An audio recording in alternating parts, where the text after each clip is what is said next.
Olá, esse é o Noticiário Tortuga no canal do Criador. Vamos falar do milagre promovido pelas pesquisas da Embrapa no Cerrado brasileiro e ter uma visão geral para a produção lucrativa de leite. Daqui a pouquinho.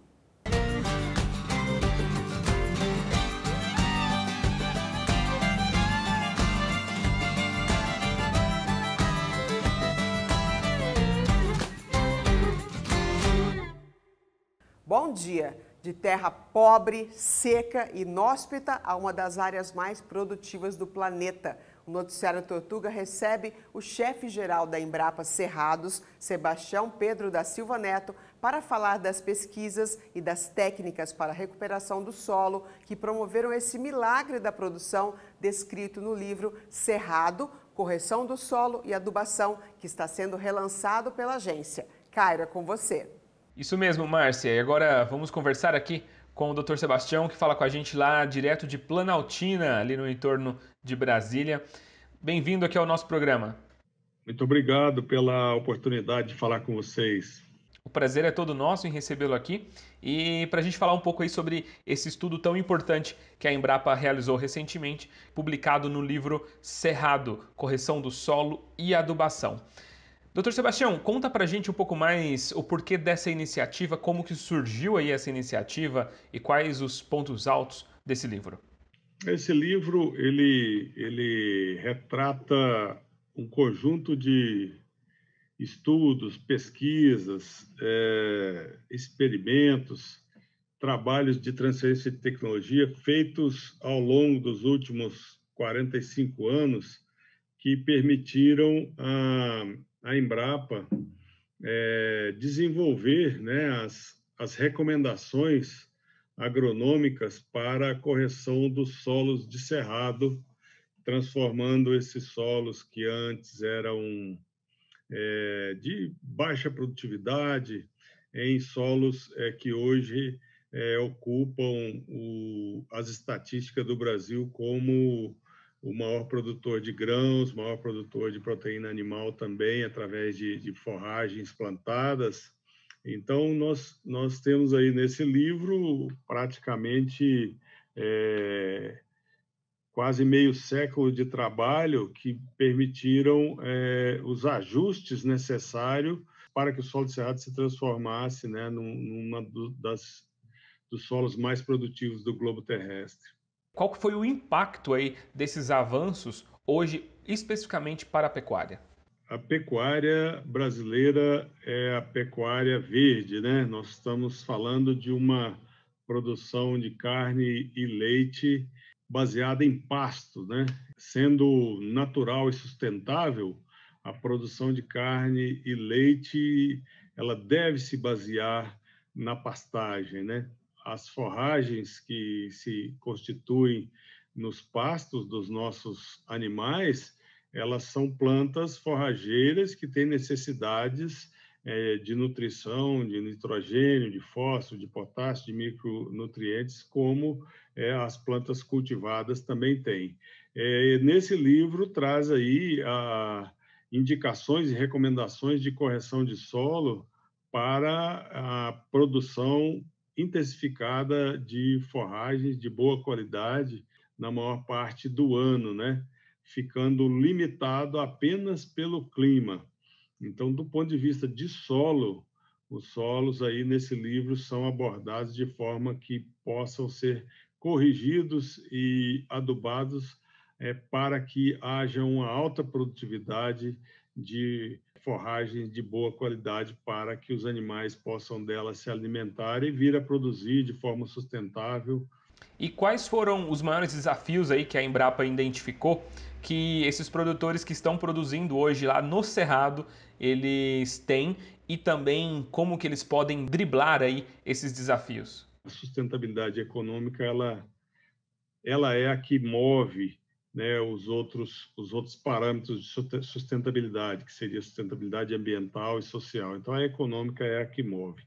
Então, nós temos no livro aí as recomendações técnicas para boa correção e manutenção da fertilidade do solo para as pastagens, e isso depende muitas vezes de investimento, né, inicialmente. investimento em correção por calagem, né? A calagem vai fornecer cálcio, magnésio e corrigir o pH para que os demais nutrientes se tornem mais disponíveis. O pH, a faixa de pH ideal é entre 5 e 6, alguns nutrientes mais de 6, né? Então, nós temos o solo de cerrado, predominam aí pHs abaixo de 5. Um outro limitante que o solo de cerrado tem, e que afeta muito a criação animal, é a deficiência de fósforo. Então, a fosfatagem é muito importante, o fornecimento de fósforo ao solo para que esse solo possa bem nutrir as forragens. E as forragens, tendo um teor adequado de nutrientes, possam nutrir os animais. E um outro ponto muito importante, o potássio, né? Os 3 macronutrientes, nós temos o potássio, o fósforo, o potássio e o nitrogênio. Então, o potássio também, hoje é baseado em importações, mais de 90% do nosso potássio é importado, então nós temos que ser assim, eficientes no uso desse precioso insumo. A fonte de nitrogênio é do ar, né? E os adubos nitrogenados são fontes também muito preciosas e caras, porque dependem de processos industriais para converter o nitrogênio que está no ar em produtos sólidos ou líquidos que possam ser aplicados. Além do produto, dose, nós temos que ter um bom manejo para ter essa eficiência no uso desses insumos, de forma a corrigir e suprir os solos de forma equilibrada, para que as forragens possam se desenvolver bem e, dessa forma, nutrir os animais com sustentabilidade econômica. Doutor Sebastião, obrigado aí mais uma vez pela sua participação aqui no nosso programa de hoje. Parabéns mais uma vez aí pela Embrapa por essa excelente publicação, que eu tenho certeza que vai ser de muita ajuda aí para os produtores. Obrigado mais uma vez. Eu que agradeço a oportunidade, gostaria de falar para você que nós estamos aqui para contribuir com o desenvolvimento da agropecuária brasileira no que tange aqui as soluções tecnológicas sustentáveis.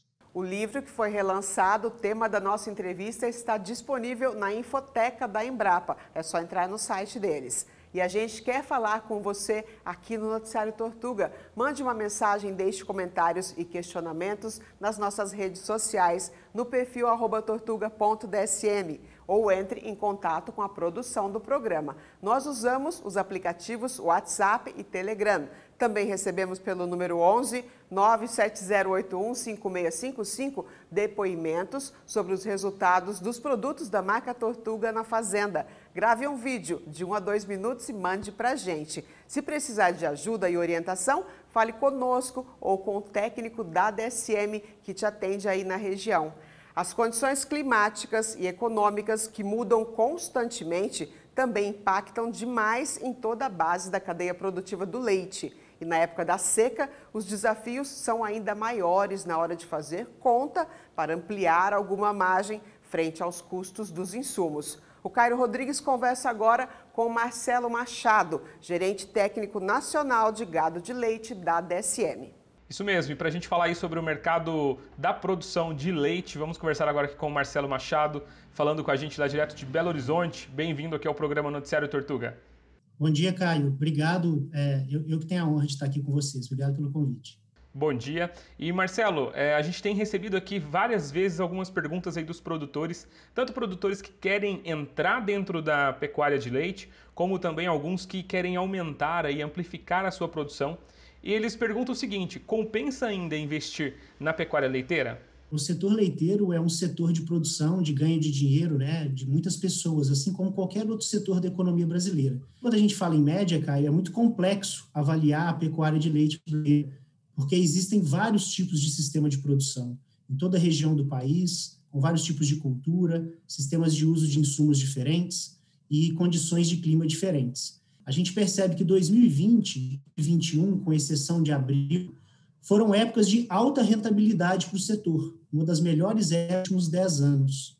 Apesar da gente estar com um momento de risco alto, onde o desembolso do produtor é muito alto, a gente também tem uma situação de aumento de preço pago a ele. Então, em termos de rentabilidade, tem bastante pessoa tendo os últimos 15, 16 meses como a melhor da sua história. Mas, obviamente, a gente tem que observar vários sistemas de produção e saber quais são os gargalos de produção para que a gente possa identificar e melhorar a produção dos produtores e que todos possam usufruir desse mesmo momento de mercado. E Marcelo, se a gente fosse fazer aqui um checklist básico aí do que o produtor precisa melhorar ou ficar atento dentro da sua produção para que ele tenha aí bons resultados. A gente começa falando, por exemplo, de genética, nutrição e manejo, que são 3 assuntos que a gente fala bastante aqui no programa. Existem outros pontos que podem entrar dentro desse checklist aí dos bons resultados? Existe, Cairo. Na verdade, existem vários setores, né, várias frentes de trabalho que podem ser desenvolvidas dentro de uma fazenda para que se obtenha a melhor produtividade animal por área, né, por quilo de ração, por vaca, da maneira que a gente achar melhor. Costumo separar as medidas que podem ser divididas entre a longo prazo, médio prazo e curto prazo. Então, quando tem genética, sem dúvida, é um grande motor para o produtor produzir mais com menos, mas é algo que toma tempo, correto? E deve ser incentivado sempre.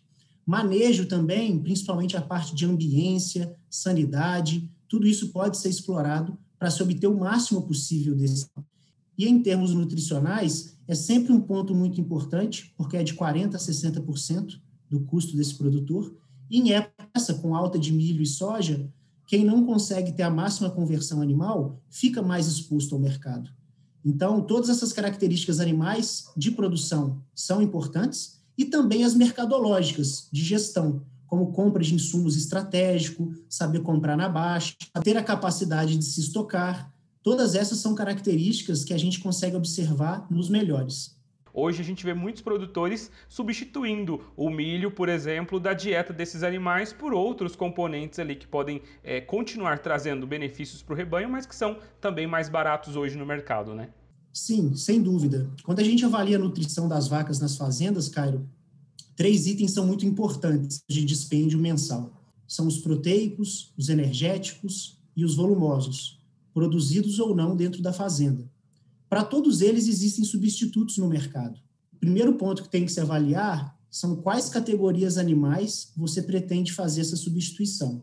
Se são em vacas de alta, de baixa produção, se é na recria, porque quanto menor a exigência do animal, mais você pode fazer de substituição. A gente está num momento de mercado onde oferta e demanda estão muito ajustados. Então, esses subprodutos e coprodutos que são substituintes, eles acabam reagindo muito rápido também à falta do mercado. O produtor tem que ficar ainda mais atento no momento certo de comprá-los. A suplementação é muito importante quando o produtor ele quer ter leite de melhor qualidade e com muito mais volume. Isso é um investimento que ele está fazendo dentro da propriedade, para o rebanho e para o bolso dele, né, Marcelo? Algumas categorias animais necessitam de mais dispêndio, outras podem ter menos dispêndio. A grande questão é o impacto a curto e longo prazo que se vai ter na fazenda. Por exemplo, vacas de leite, se você fizer uma substituição errada, você pode ter prejuízo naquele momento. Enquanto que novilhas, se você errar na substituição, você pode ir tendo erros que você só vai descobrir a longo prazo. Então, quando a gente avalia qual situação a gente precisa de investir mais ou menos, acaba sendo sim uma análise de investimento. Mas, acima de tudo, é também uma análise de fluxo de caixa.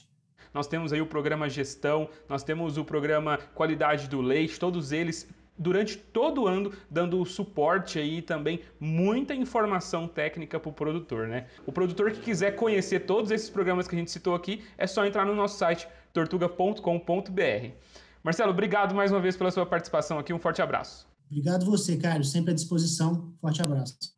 Muito bom! E o Noticiário Tortuga fica por aqui. Para conhecer as linhas de produtos, as estratégias de suplementação e os programas da DSM, aponte a câmera para o QR Code da tela ou acesse o site www.tortuga.com.br. E se quiser rever nossos quadros e entrevistas, vá ao canal do YouTube. Te espero de segunda a sexta-feira, aqui no canal do Criador, 8 horas da manhã.